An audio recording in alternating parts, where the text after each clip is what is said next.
Well, hello. I'm really cutting it close here. It is 11:22 p.m. on Saturday evening. And so let's just get our daily reading in. I'll just read a little bit of the Power of Awareness. I just opened it up to chapter 12, Subjective Control. And I really love, I love all of this this book, but this chapter. I love subjective control because we have subjective and objective mind. So our objective mind is the conscious thinking mind. It's the objectified world, conscious thinking world, objective facts, things. But subjective is our subconscious mind. It's to each person, our subconscious mind. It's subjective to each person. We determine. Okay? Chapter 12, subjective control. Your imagination is able to do all that you ask in proportion to the degree of your attention. Your imagination is able to do all that you ask in proportion to the degree of your attention. All progress, all fulfillment of desire depend upon the control and concentration of your attention. Attention may be either attracted from within or directed from within. Let's read that again. Attention may be either attracted, from without. Girl, I think I said within. Attention may be either attracted from without or directed from within. Attention is attracted from without when you are consciously occupied with the external impressions of the immediate present. When we are distracted and occupied consciously on our mind, always just thinking, getting emotionally involved in what's manifest already in this outside world, our current results. So attention is attracted from without when we are consciously occupied with the external impressions of the immediate present. The very lines of this page are attracting your attention from without. Your attention is directed from within when you deliberately choose what you will be preoccupied with mentally.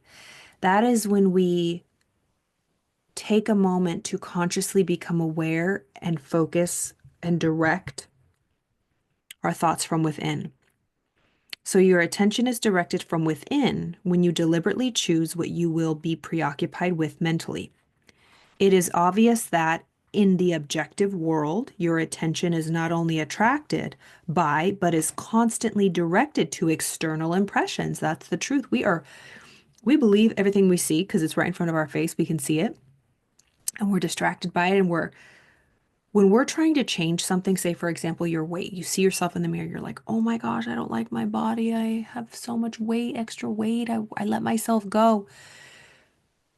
We will be dragged out to the current results. But if we want to change that, nothing that we're looking at in the mirror going to change it, or how much we focus on the outside, the current results are going to change it. We have to go within. So it is obvious that the objective world your attention is not only attracted but is constantly directed to external impressions.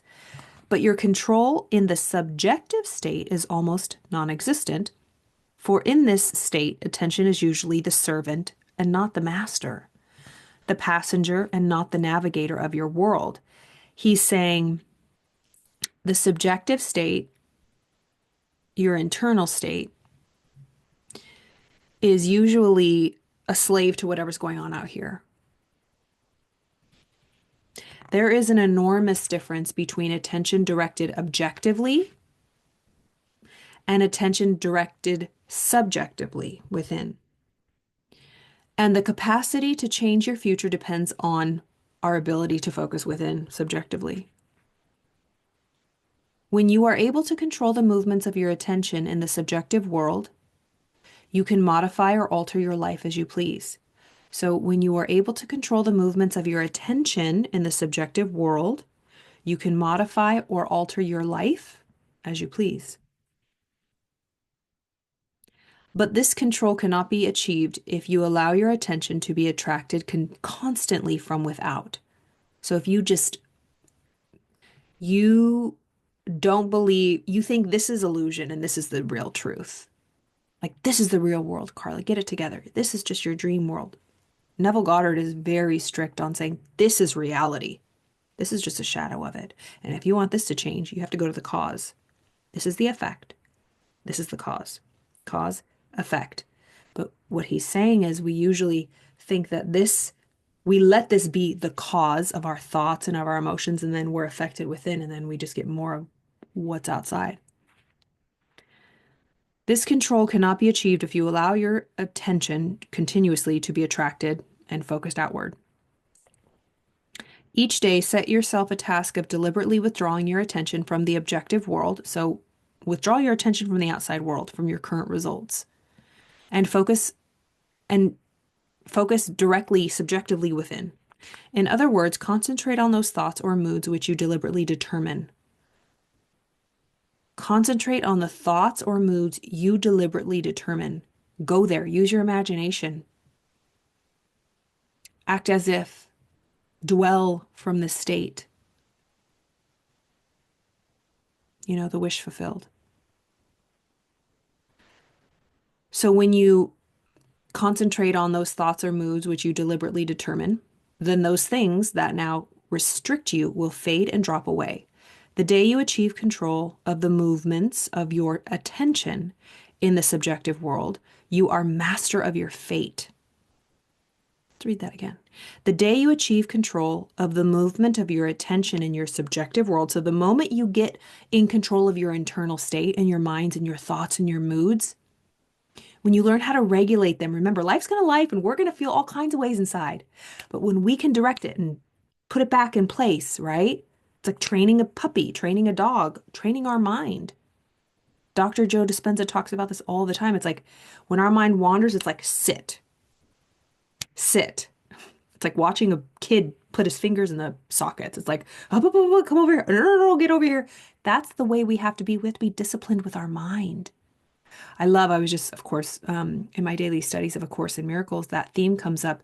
You are far too tolerant of mind wandering. We just allow just our thoughts to go everywhere and just take intrusive thoughts for what they are. We never question them. We just allow them to badger us, beat us down. Negative, nasty, ugly thoughts, regrets, ding dong pop up, boo, thoughts from the past. So he's saying, the day you achieve control of the movements of your attention in the subjective world, your inner world, you are the master of your fate. You will no longer accept the dominance of outside conditions or circumstances.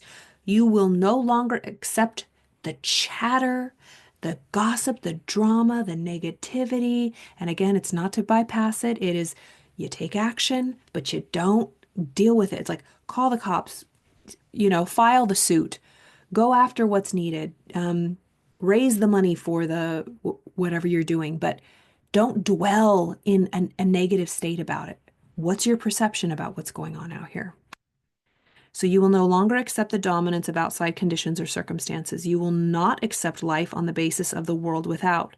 Having achieved control of the movements of your attention and having discovered the mystery hid from the ages that Christ in you is your imagination, you will assert the supremacy of imagination and put all things in subjection to it.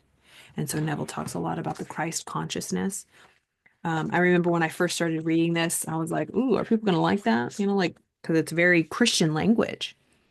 But he takes it to a whole nother level. He's talking about like Christ consciousness that's within all of us that has nothing to do. I mean, some of it has to do with, he uses biblical stories, but he talks a lot in metaphor. It's a little blasphemous for some people. I'm good though. I've gotten over that. Anyways, I hope you enjoyed that. I have been in my sweats all day. Well, I got a cute little set on, a little workout set. And but it was cold. It was raining today. I got to run. Today's day 80. Oh my God, y'all. Today's day 80 of 90. I only have 10 more days of running. I haven't worn my new shoes yet. I'm gonna bust those puppies out in Paris. Oh my God. Buckle up, y'all. We're going running in Paris. Those shoes have not hit the ground running, but they will. So my goal is the first day I'm there, I'm going to have to run when I get there. I'm going to go to the Eiffel Tower. Oh my God, girls and boys. My Penthouse frequency shoes. They're going to take us to the Penthouse frequency. Anywho, okay, I got to go to bed. This is ridiculous. Have a beautiful evening. I will see y'all tomorrow.